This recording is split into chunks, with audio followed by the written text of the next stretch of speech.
السلام عليكم ورحمة الله وبركاته. هنعمل النهاردة من مطبخ حياتي طريقة لسان العصفور. طبعا انا معايا كيس لسان عصفور، طبعا هحمره.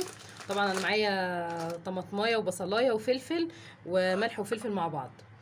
طبعا انا معايا لحمة سلقاها. هنبدأ دلوقتي مع بعض كده نعمل لسان العصفور. الاول هنحمره، هنجيب طاسة وننزل بمعلقة سمنة ونحمر لسان العصفور.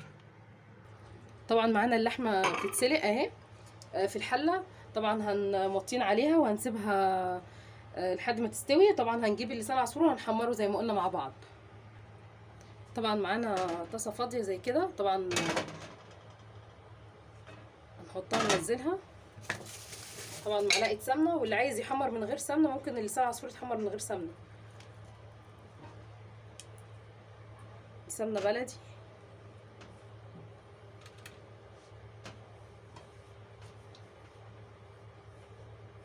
كده نحمر فيها لسان عصفور.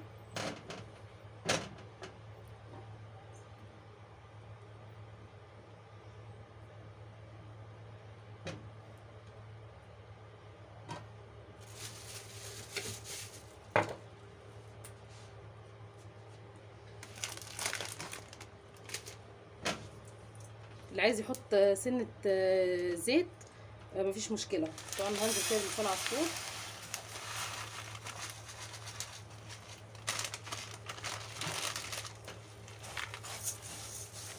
نبدأ كده نحمر فيه لحد ما يحمر.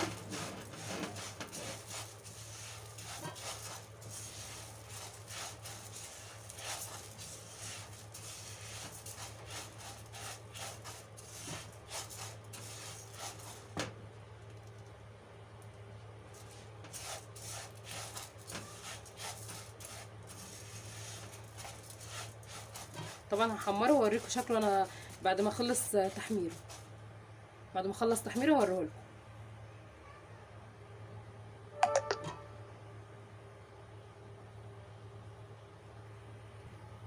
كده انا خلاص قربت اخلص تحمير لسان العصفور بالطريقه دي اهو. لونه اصفر خالص، احمر خالص.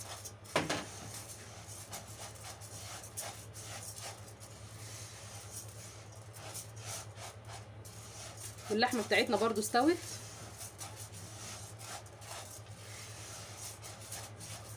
كده انا خلصت خلاص، هطفي عليه. طبعا تعالوا مع بعض كده نبدا هنعمل ايه. طبعا انا كده حمرت اللسان العصفور كده خلصت. طبعا معايا بصلايه هقطعها شرايح رفيعه خالص كده. نبدا نقطعها شرايح رفيعه خالص بالطريقه دي، حلقات. انا عايزه حلقات رفيعه خالص، مش عايزاها سميكه.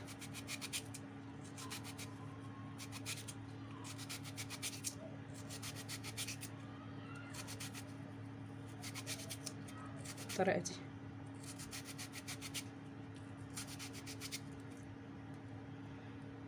شوف الشرايح رفيعه ازاي. انا عايزاها السمك ده رفيعه خالص، مش عايزاها تخينه.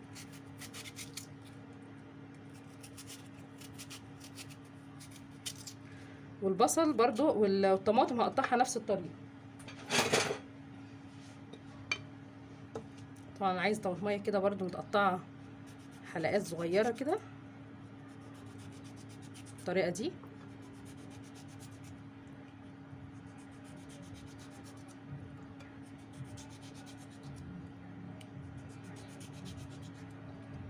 خلاص كده. طبعا معايا الفلفل ده اختياري. اللي عايز يخلي الطاجن حامي شويه ممكن يحط الشطه او فلفل. انا هقطعه كده حلقات لان طاجن واحد بس اللي هحط له الفلفل ده، مش هحط الطاجن كلها عشان هو الفلفل حامي. هقطعه برضو حلقات كده.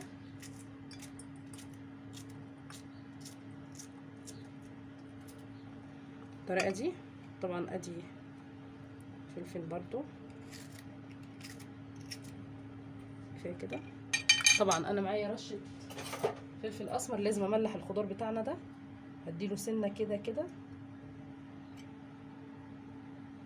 تمام. طبعا هقلبهم مع بعض، بنقلبهم مع بعض، بنملح الخضار بتاعنا، نقلبه ياخد ايه يعني الحدائق بتاعته شويه، يعني ايه نملحه، اديله طعم.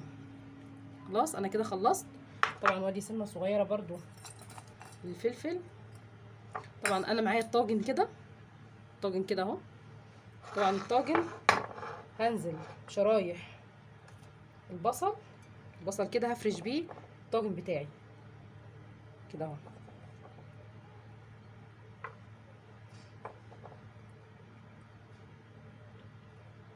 هنزل كده بالطريقه دي كده،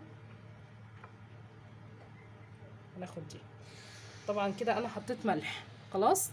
طبعا اجيب معايا اللحمه استوت. طبعا هطلعها.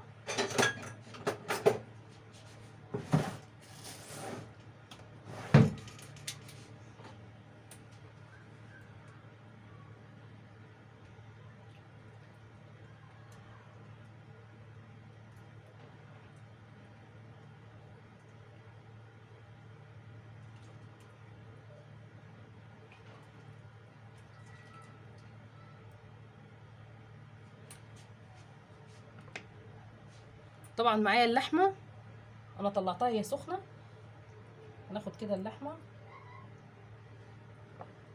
نحطها كده خلاص، وهنجيب قطعه كمان.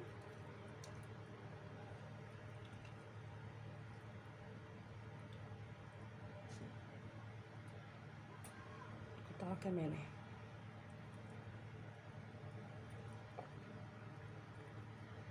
خلاص كده هنزل بلسان عصفور كده.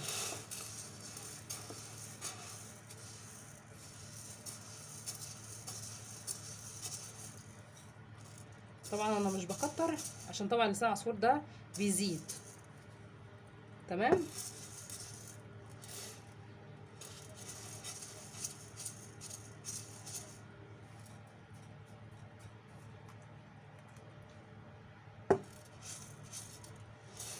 خلاص كده انا خلصت. طبعا اللي عايز يحط على وشه برضو بصل، شرايح بصل خفيفه وفلفل ماشي. انا هحط حاجه خفيفه خالص كده، حاجه خفيفه خالص كده. طبعا هننزل بالشوربه معانا. طبعا هوريكم انا هحط الشوربه،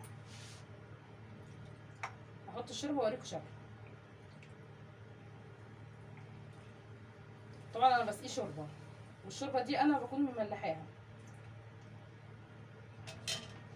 خلاص اهي. حطيت كده فيه ايه.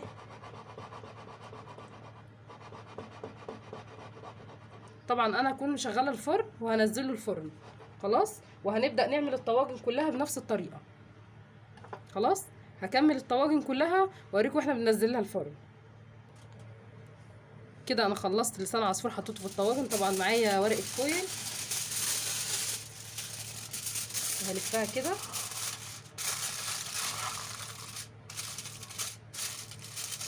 خلاص بالطريقه دي. لفتها. طبعا هنزل بيهم الفرن. طبعا انا حطيت فيه فاضل بصل وده طاجن الفلفل، اللي عايز يحط منه مكانه شطه براحته، ده اختياري. يعني اللي بيحب الحاجه مشطشطه شويه يحط فلفل او شطه. طبعا كده خلصت، هنزل بيهم الفرن يخلصوا واوريكم شكلهم. طبعا انا كده طلعت طواجن لسان عصفور من الفرن، وادي شكلها بس عامله ازاي. طبعا انا عاملاها كده لان في عندي ما بيحبوش وشها يبقى متحمر، بيحبوه طري. طبعا انا هحمر اللي هو بالفلفل، ادي شكله. طبعا هبدا احمر اديله وش في الفرن وهوريكم شكله بعد ما اتحمر. وبكده انا خلصت لسان عصفور. طبعا انا قلبت طاجن بقى شكله اهو. طبعا الفلفل والبصل اللي تحت بقى طري وجميل خالص. وادي ده حمرت وشه بالشكل ده. طبعا هنقلبه في طبق. وطبعا معانا واحد صغير هوريكم شكله بعد، انا طبعا مش محمراه، شكله اهو.